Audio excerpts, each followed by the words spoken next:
We have a problem. It's called ineffective studying, and it's more common than you might think. This study from 2009 found that 80% of learners study ineffectively, and that's no bueno.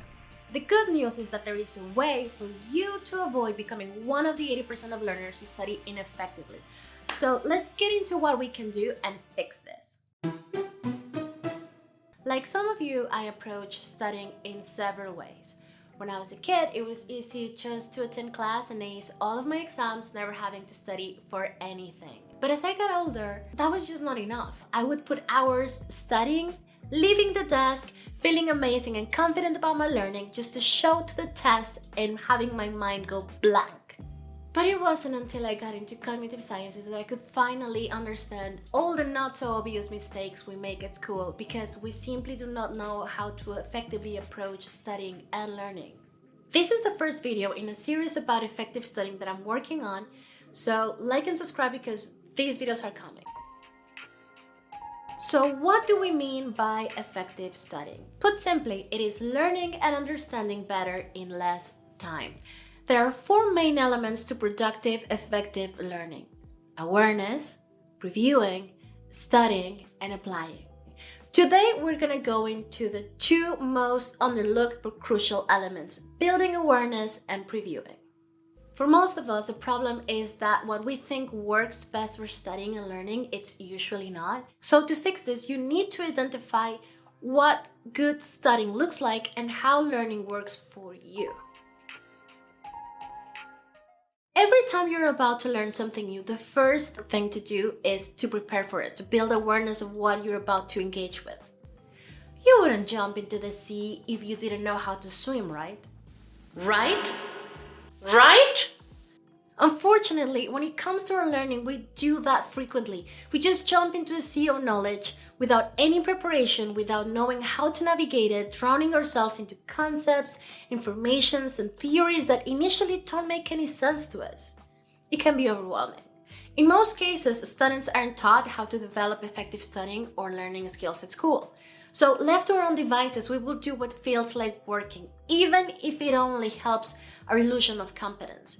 Or we will imitate what others around us are doing, which seems to work. The tricky part is that even if you see a couple of people floating around looking like they're doing great, you still can't know what they're doing underwater. Now, to survive in an unknown sea of knowledge, you must know how to navigate it confidently. And the first thing is learning about how we learn so that you can select the best tools to navigate your way through any sea of knowledge.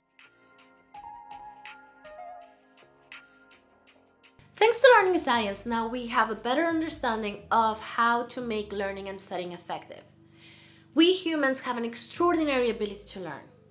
Learning is a personal process that uses previous knowledge in our brain to make associations that help us make sense of things, understand new concepts, or apply them to solving problems.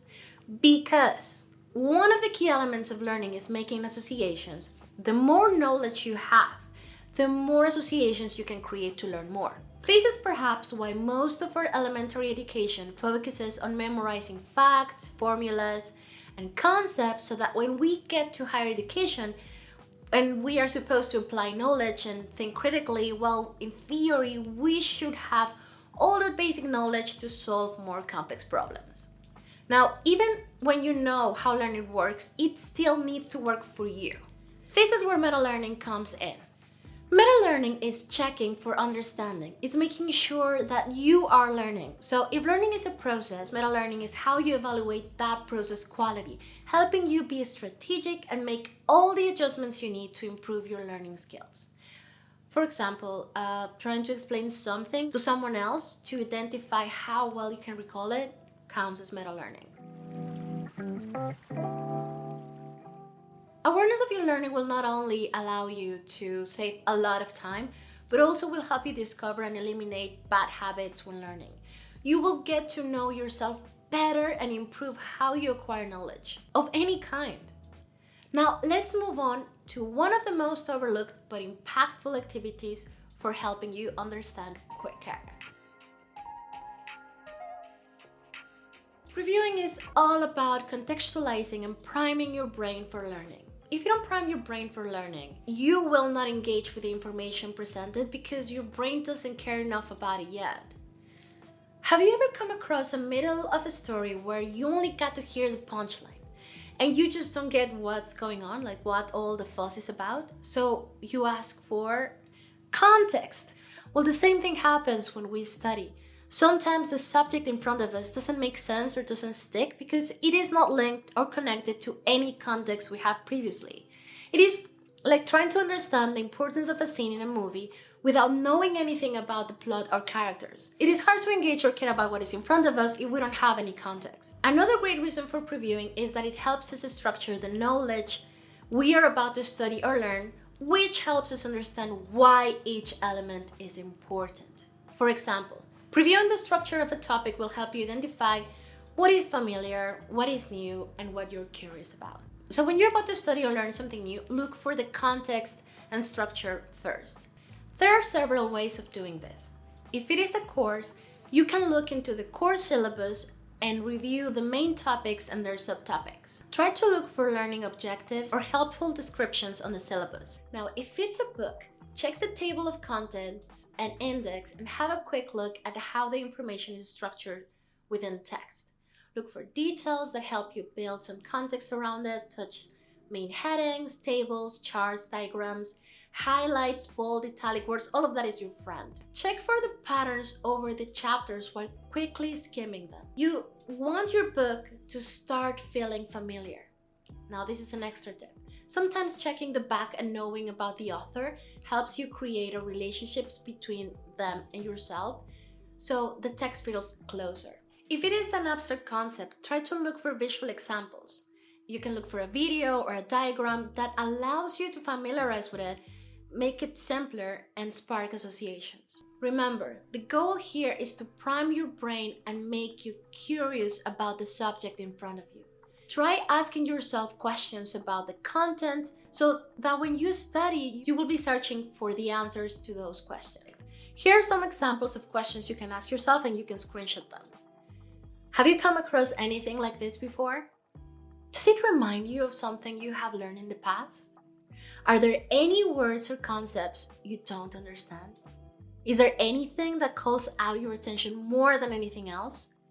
Do you disagree with anything that is in front of you?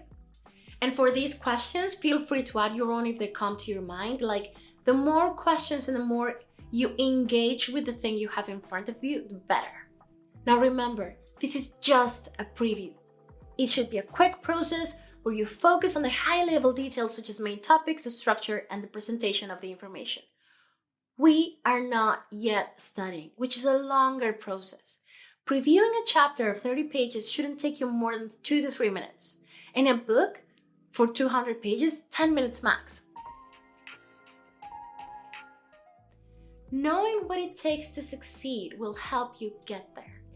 Having awareness of the process of learning and understanding the skills you need to master that process will save you time and help you identify and eliminate bad habits. Previewing prepares you to engage more easily with the content. Having an outline and context of the information will make it easier to go through later. For a book, reading the title, understanding how old the book is, the table of contents will go miles once you start reading it and studying it. Well, that's all for now. Remember to like and subscribe so you don't miss out on any of the next videos on studying effectively. The following ones are studying and applying. See you soon!